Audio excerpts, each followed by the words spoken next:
Hey everyone, it's Sonia here. Welcome to the Fresh Approach Fitness. Oh, I did it again. Let's go. Oops, I did it again. Okay.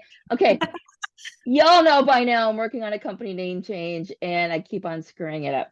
Fresh Approach Wellness, because I am no longer just focused on fitness. Although I've been posting some more fitness videos, but it's not like when I had my fitness studio. So things have changed, life has changed. And you all know right now I take a full pillar approach to health and happiness, meals, movement, mindset, and your relationship with money.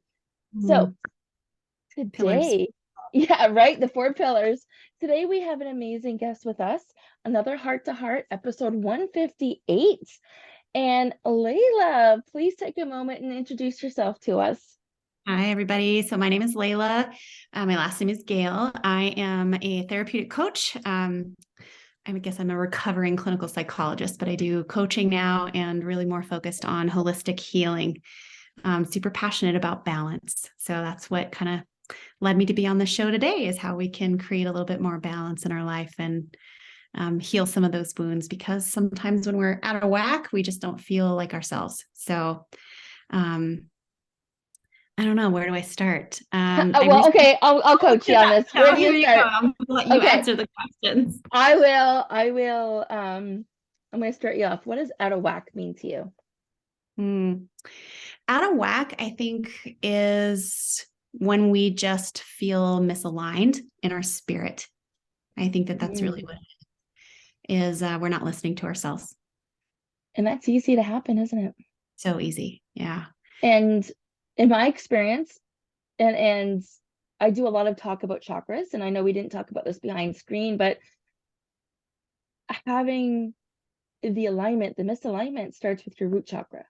Yep. You cannot even work from there if you don't have that security and that safety. So misalignment can start at the very base, and it will. Tell us about your experience in that area.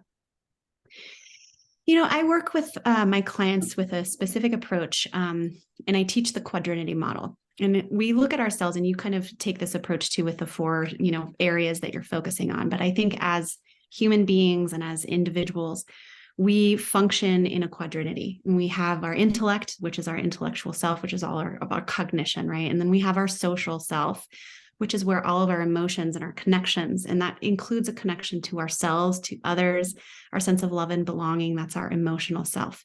And then we have our spiritual self, and that's where our soul resides. That's our essence. This is also the area I think that gets neglected the most. And then we have our physical self, which is just our physical body. And that includes, the way we take care of ourselves, our diet, our exercise, our connection to nature, things like that. And when our quadrinity is in balance, then we feel aligned.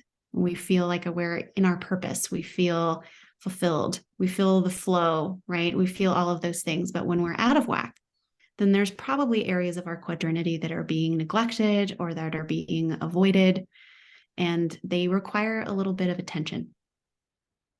And how does somebody know whether or not they're in alignment from your perspective?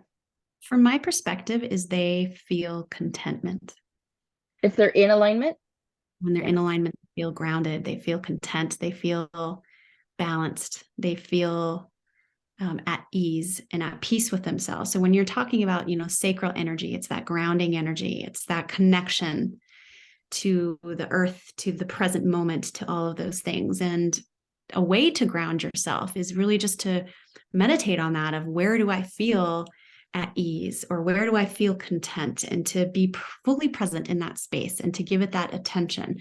When we are not aligned to that space, that's when we feel that anxiety rising, and we feel that, that anxiousness associated with it, or that urgency, or where we feel like we have to figure everything out at the same time, or we have to do all the time. I posted something today that was about being present, and I had a client ask me, so, well, what do I have to do? I said, you don't have to do anything, you just have to be. I have Just a trick. I have what a is it? trick. I have a trick. I have a challenge for everybody listening or watching this right now. I'm going to interfere with my trick. Okay, so put your feet firmly on the ground. They don't have to Okay. be tight, but both flat on the ground. Do yourself a solid and wiggle your toes. Mm, I love Okay, it. two things. Two things happened right here, right now, right in front of everybody. Layla smiled when she was wiggling her toes, and I smiled when I was wiggling my toes. And the reason why you smiled, and this is the second thing, is because you literally just brought yourself to the present. You cannot Mhm. wiggle your toes and think about the money that you owe.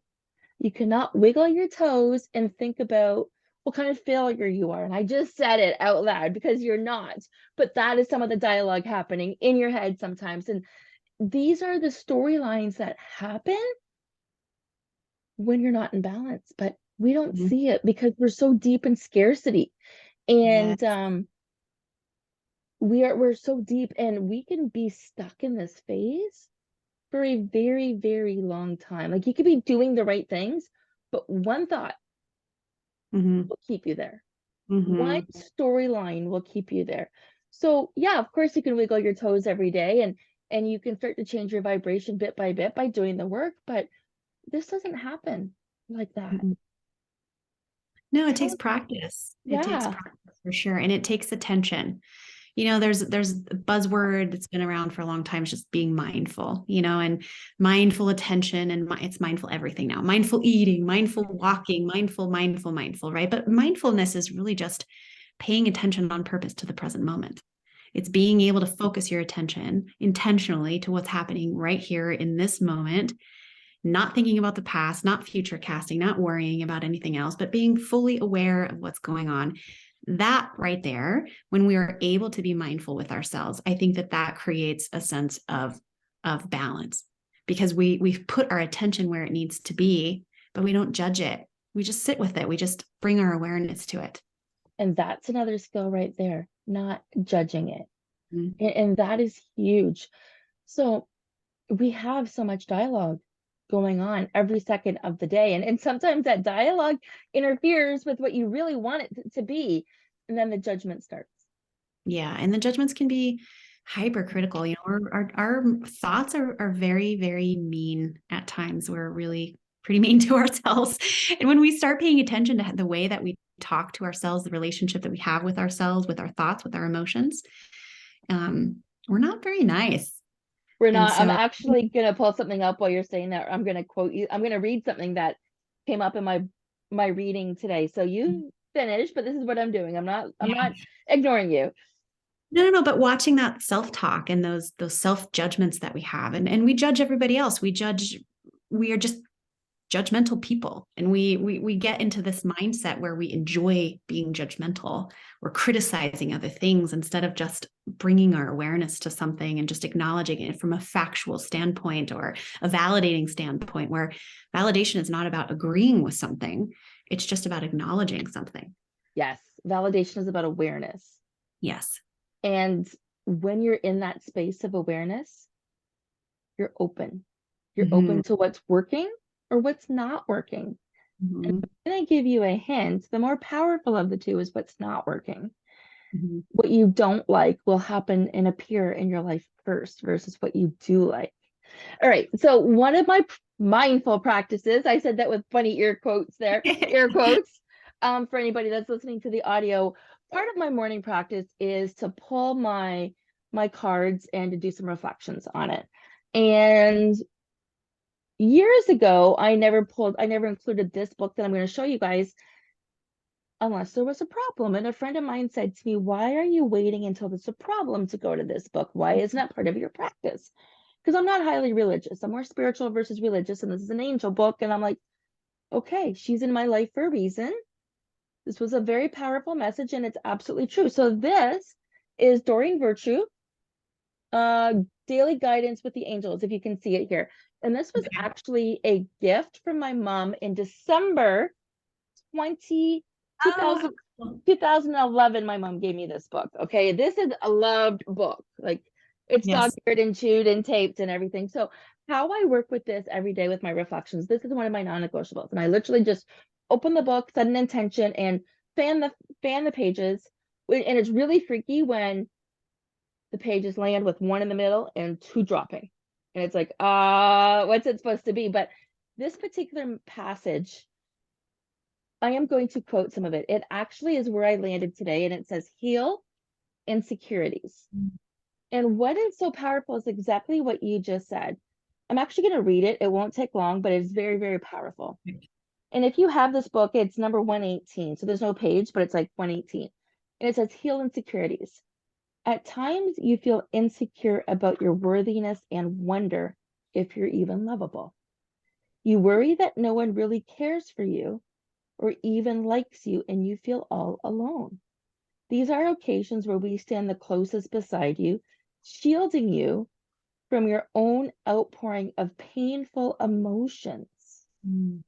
If these energies were allowed to surround you, they'd attract hurtful situations that weren't of your conscious choosing. Because we work closely with our angels and have asked us to guard you emotionally, we'll even protect you from yourself upon occasion. In human Mm. terms, at times, you are your own worst enemy because you feel unlovable. You begin to attract circumstances and relationships that confirm that belief. It's destructive to involve in self-pitying thoughts and emotions, yet we understand that every human being succumbs to them sometimes.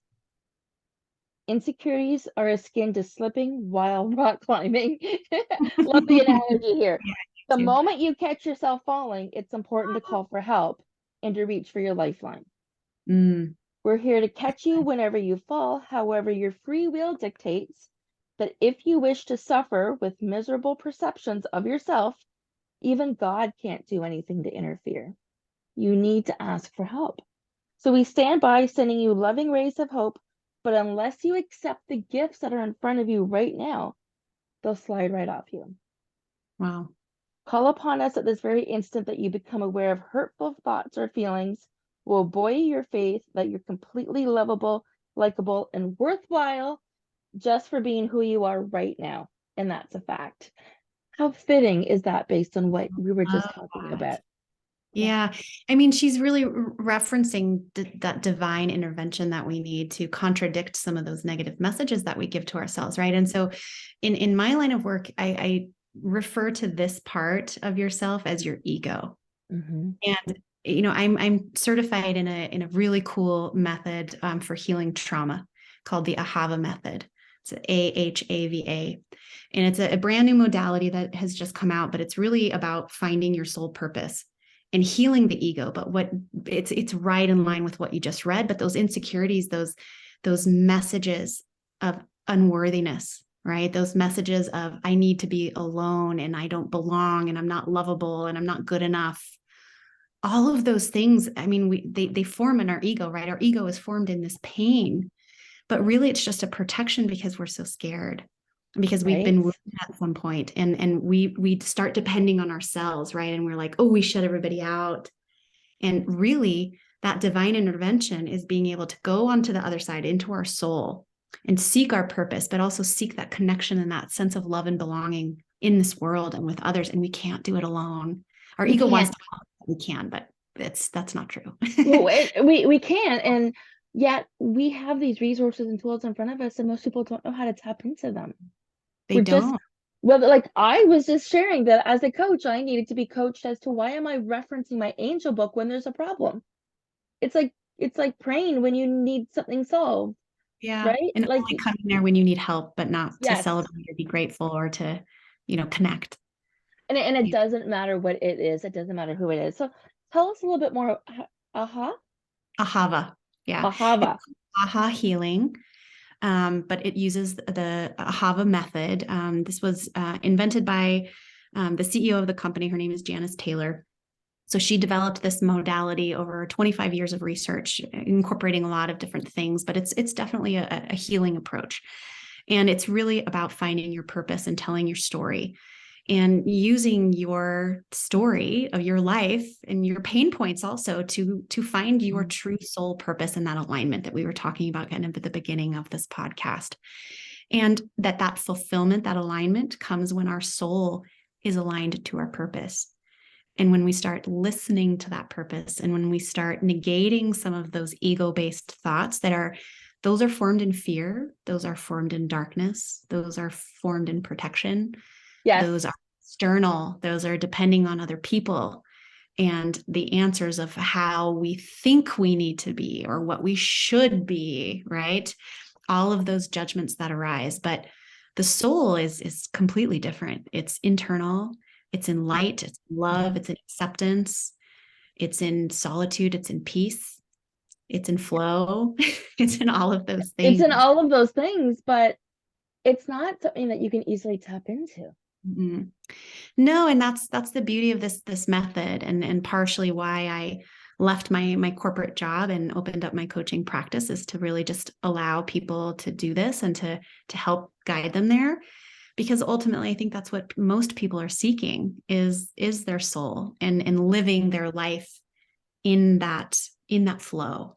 Mm-hmm. And so in this method, we uncover the ego, and we really discover and adventure into the soul's purpose. And we use our own experiences and our own belief systems, and we really dive deep into where those came from, and really where those messages of unworthiness, where those codependent patterns, where those insecurities, where those wounds, where those traumas happens. A trauma is really just a break in the spirit. It's a wounded spirit. That's kind of how I look at it. Some of them are really, really big, and some of them are seemingly insignificant, but they weren't insignificant to us. They were significant enough for us to put a protection up, or to create a negative message of, I'm not worthy, I don't belong, I'm not good enough, I'm not this enough, I'm not that. And it changes the way that we show up in this world. And they're not always our stories, are they?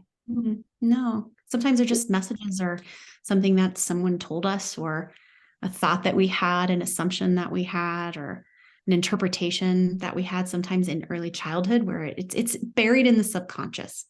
And in your reading, she referenced that. She called it unconscious choosing.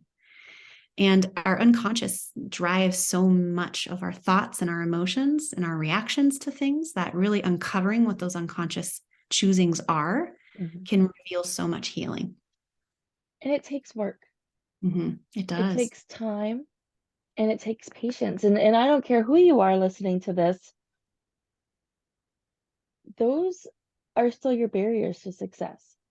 Time, patience, awareness, understanding. Don't think because you're a coach or an influencer or a leader or a mom or an executive that you can just flip a switch, do the work, and have it come to fruition. No way. Yeah, No, I see you nodding. I see you're shaking your head. Right? Like, we're not immune to it. No. We're not immune. Like, honestly, we can almost be our own worst critics in this space. Absolutely. Because we know the work, we know it works, but yet that inner dialogue, we're still doing something to keep our vibration low. We're making ourselves small. Say it again. We're making ourselves small. Yeah. And how often do we see that? So often. So what are some of your what would be your first recommendation to help somebody become more aware as to where they're at right now? Curiosity. I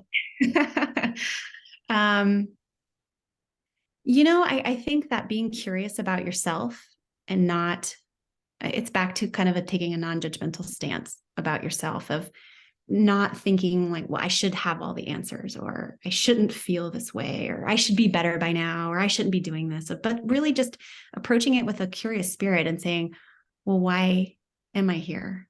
Why do I feel this way? Where did this pain point come from? Where did I get this from? When did I start feeling this way? And investigating it with a sense of curiousness. And that curiosity really reveals a lot of logical answers that I think take us in a different direction. And so I think the first step for somebody who's feeling maybe out of whack or out of balance, maybe this is kind of the topic that we kind of keep coming back to, is to just be curious and to be open to new experiences and to new investigations of, what journey am I on? And what do I need to be doing right now to get me to that next phase? And also looking at it that this is not a lifelong journey of healing. That's such a terrible message that I think in the therapeutic world we want to send. I was a psychologist and a therapist for 12 years, and we are conditioned to think that healing is lifelong and that addiction is a disease. And I don't believe that to be true at all. I I believe it. completely agree. Yeah. I completely agree. I don't want to say there's a time and a place for those things, but they come into your, because just because you drink doesn't mean you're an alcoholic. Just because you Mm. eat doesn't mean you're a food addict, right? So, but yet some people are. So this is where I'm saying it's a time and a place to teach people lessons to help other people be influenced. And when you eliminate the right wrong and just accept it for what it is as part of your journey, Mhm. it changes the story altogether. It really does. And Yeah. it changes your acceptance of yourself and your emotions and the comfort level that you have with your emotional space. And if I'm Yes. sad, well, I'm sad. Well, why am I sad? Let me answer that question. We don't allow ourselves the curiosity or the attention to our own emotional experiences to say, well, why am I feeling this way? And to not judge it, just be like, well, I'm feeling this way because of this. Right. And it And just that's is what it okay. is. And it's Well, and okay. it's interesting that you say that because for the first 2 years, well, maybe okay, most recently when I'm doing my reflections with my different oracle cards and in my angel book and that, if there's a question now, I will sit and answer it. In the past, I wrote it out and let it sit. Mhm. But now it's like, no, I'm going to answer this. It's just going to take you a few more minutes, but it's going to open up a new way of thinking.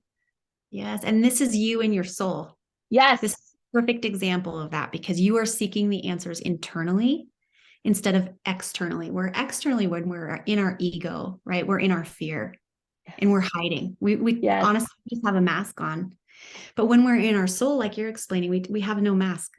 We're just fully ourselves. We're flowing, we're accepting, we're just exploring, we're just living, we're being happy, we're doing all of those things. But when something comes up, you don't go back into that fear. You go back into I have the answers for this.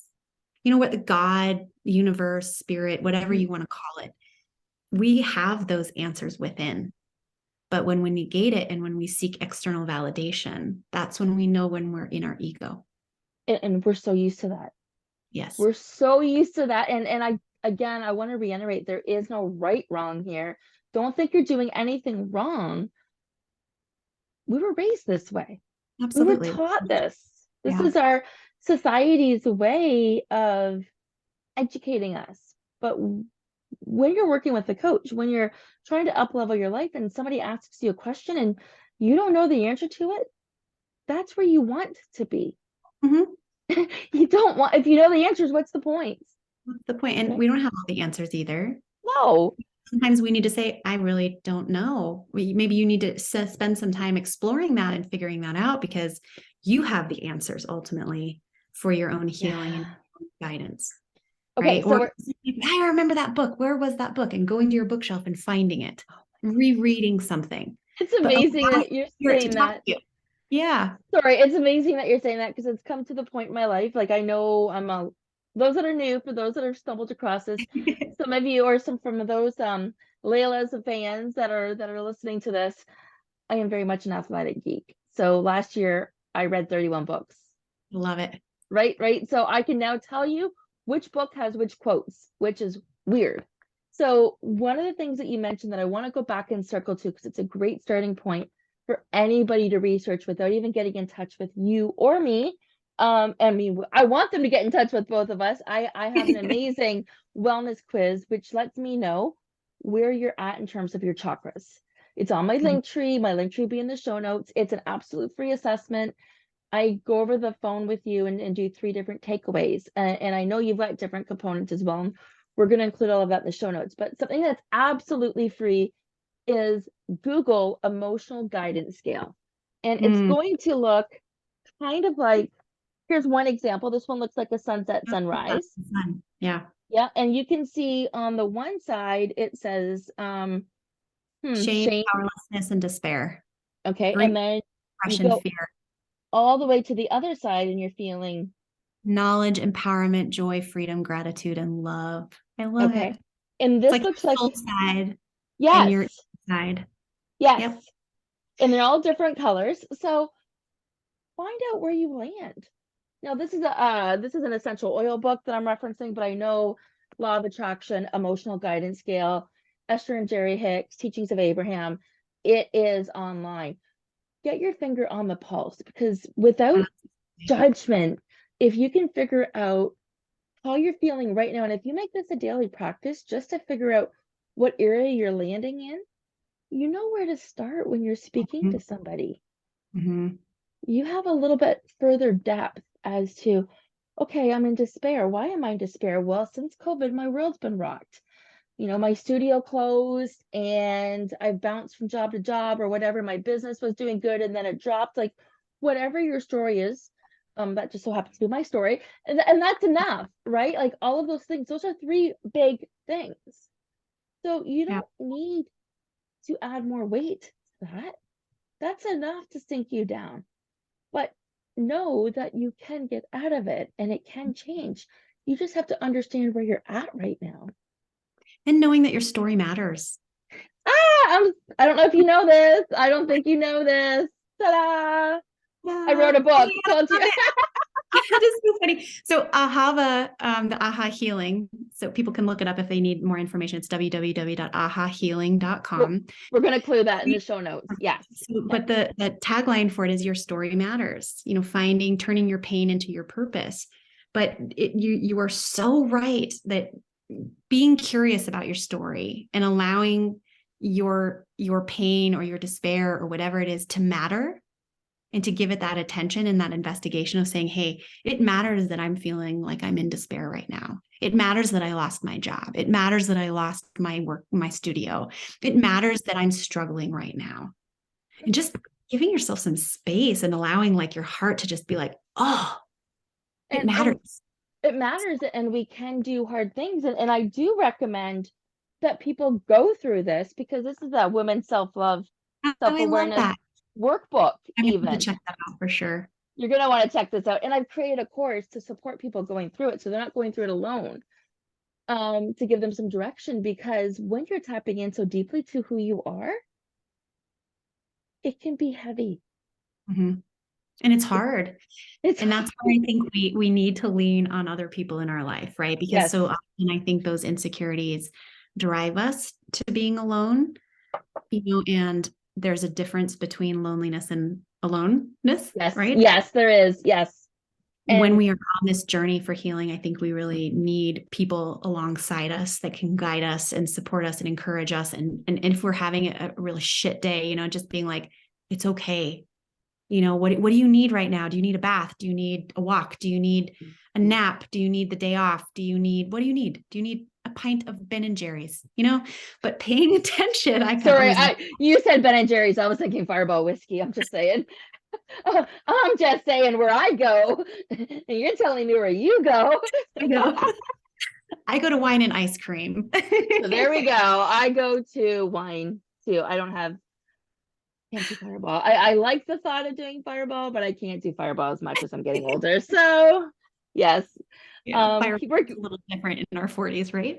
right. We are keeping it real here, folks. 100%. Leila, this has been awesome so far. We're gonna hone in on these 4 questions I have. I know we talked a lot about mindset. We Yes. intertwined so much about mindset. So let's go over the 3 other pillars that create a very strong foundation. So I've used this analogy before. And again, for those that are not familiar, when you think of the 4 pillars of meals, movement, mindset, and your relationship with money, and think of it as a root or a tree growing strong. But with these 4 pillars, if a big wind comes, you're safe and secure and you're solid and you're flexible enough to bend, but you're not breaking anymore, because you have a good relationship with money, because you do take care of your physical fitness, mind, body, spirit, because you do eat as nutritiously as you can on most days, not every day, but most days, right? We're keeping this real. And then your mindset is open, Mhm. open, I love not closed, but open. So tell me, where does meals, tell us a little bit about meals. See mm. what that look like too.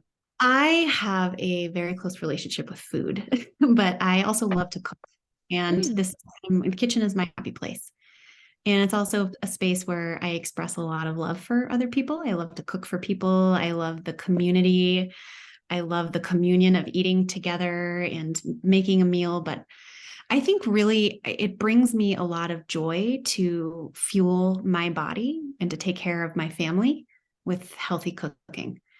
Um, and I think it's a celebration of your body and it's a celebration of your health. And when we have that balance in our meal prepping and our meal exploration, like, meal planning, I do a whole menu planning every week. And so sometimes, we'll vary what we're doing, but for the most part, I'm pretty regimented with all of that. And I think it's really important to pay attention to what we're putting into our bodies and to look at it as it's not just fuel, but it's also joy. yeah. And sometimes eating the pie, having the fireball shot, eating Yeah. cookie after you've had a really beautiful dinner is a joyous thing. And it's a celebration of your health and it's a celebration of your wellness. But I do think that there takes a lot of forethought into that and planning ahead for that. But really being very mindful of, again, what you're consuming. I think that that's really important. And I want to expand on something that you said. So Tony and I have date night. So we're in a blended relationship, and we have date night every single night. 9:30, we meet on the couch. And this is my third major relationship in my life. So the first two were not interested in date night. And is it what sets us apart from most? Probably, because we are taking this time together no matter what. I mean, yes, there's the odd exception, but even Saturday night when I'd spent Friday night away, we spend time together, right? To Mhm. watch a show before bed. Even if we go out, we normally at least come together, relax. We don't even really talk while we watch the show. It's Yeah. in silence, but we just be. Mhm. And with that comes, and you nailed it, with that comes a celebration of sorts, normally a tea and a treat. Mhm. And I might choose to have frozen yogurt. He might choose to have apple crisp. But when I am in the prime of my fitness goals, Mhm. I will be doing what you just talked about, and maybe making my a smoothie a little bit thicker so I can eat it with a spoon at night. So it's a little bit healthier. It takes a little bit more thought and preparation, but that tea and treat right now is a celebration of just us Absolutely. being. Yeah. Yes. And Connection. the connection, and we do put so much food around celebration, and there's nothing wrong with that, Yeah. right? Yeah. And I had my children all came over. I have four kids and the ages are 24, 21, 18, and 16. So Oh, we they're, can we can relate. We have five between us. 31, 25, 23, 21, 17, similar than, and then a grandson and my oh, I aging love parents. it. There's I our love story. it. It's a different dynamic when your kids are older, right? Because they're adults for the most part. But we really enjoyed having this meal together, but it was a communion of sort. It's the preparation together, the setting of the table, the presentation, the standing in the kitchen and waiting around, and the tasting. I made lasagna soup and French bread and a salad, and we had calamari and all of this wonderful stuff. But they just enjoyed it so much. But watching them eat a healthy meal and ask questions of, oh, well, what did you put in here? And being able to kind of share some of the tricks of the trade, because I do love to cook so much, and having them ask, hey, mom, we really enjoyed this. Can you write this recipe down so that we can make this again? There's so much more that goes into eating and eating healthy and taking care of your physical body than just, boiling some chicken and steaming some broccoli.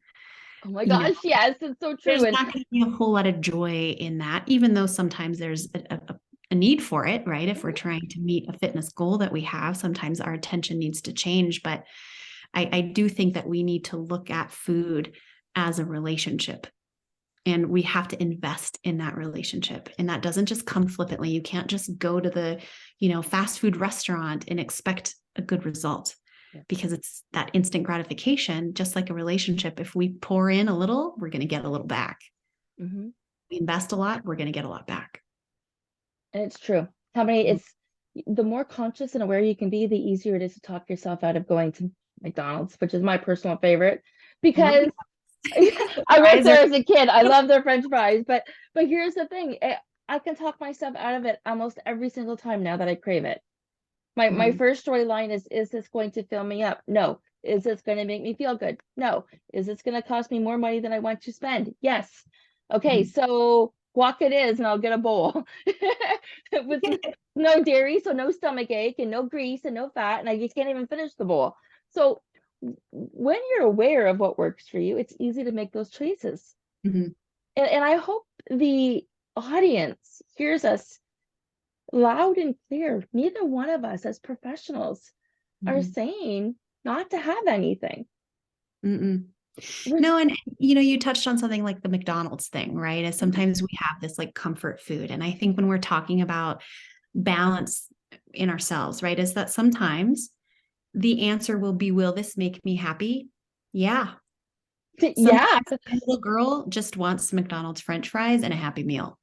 Oh my God. And sometimes the answer to that is yes, this is what I need right now. And I'm not going to answer that question every day, 30 days No, in a row, because that would no. be healthy. And if I'm taking care of my emotional needs in that moment, if I listen to that one time where my little girl, my inner child says, I want the Happy Meal with the toy, then I'm going to listen. All I'm And there's thinking about is the value to cheeseburger with extra ketchup, and I'm like, mm. yes.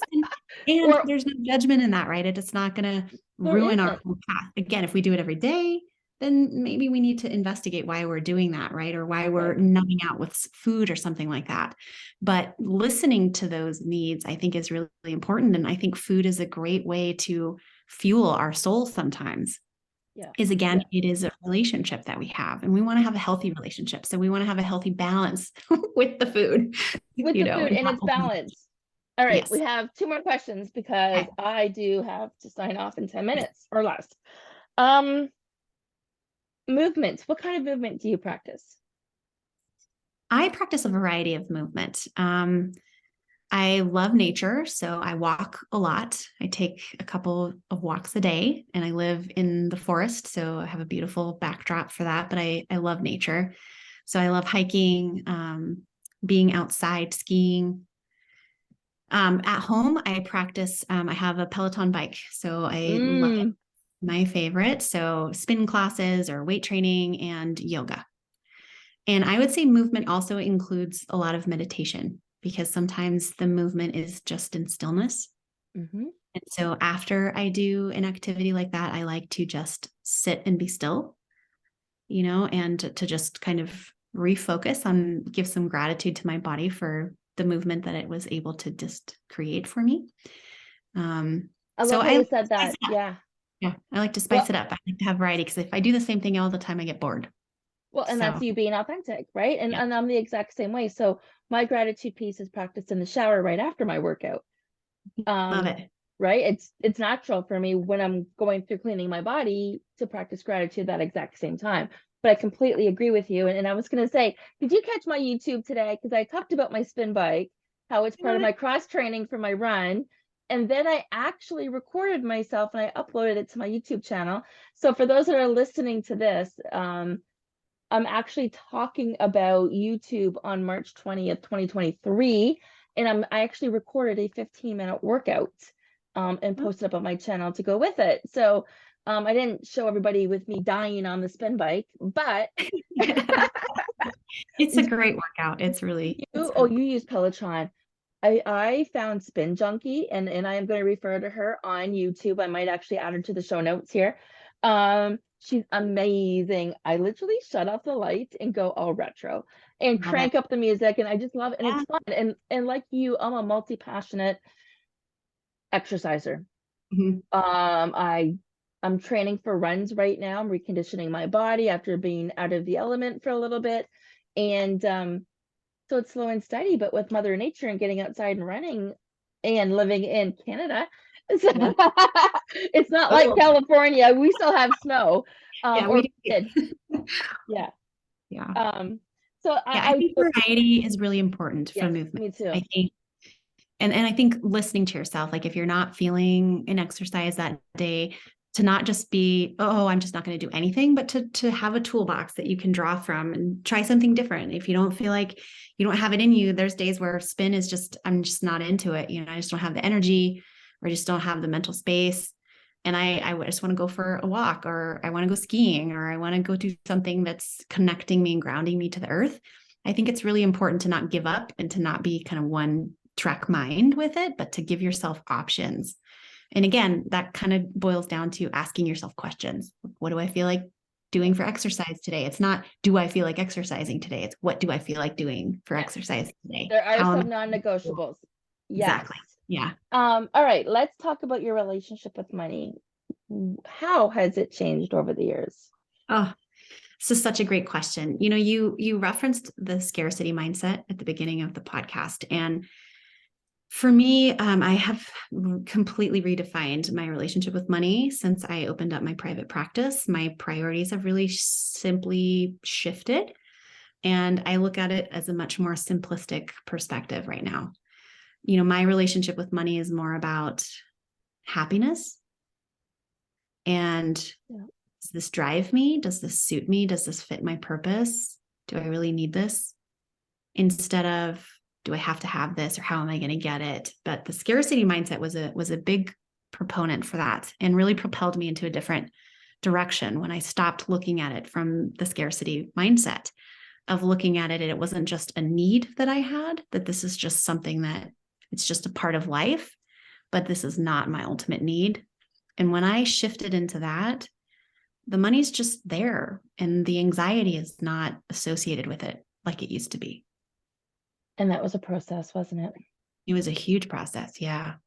And it took a lot of struggle financially to get there, until I really had to just release it.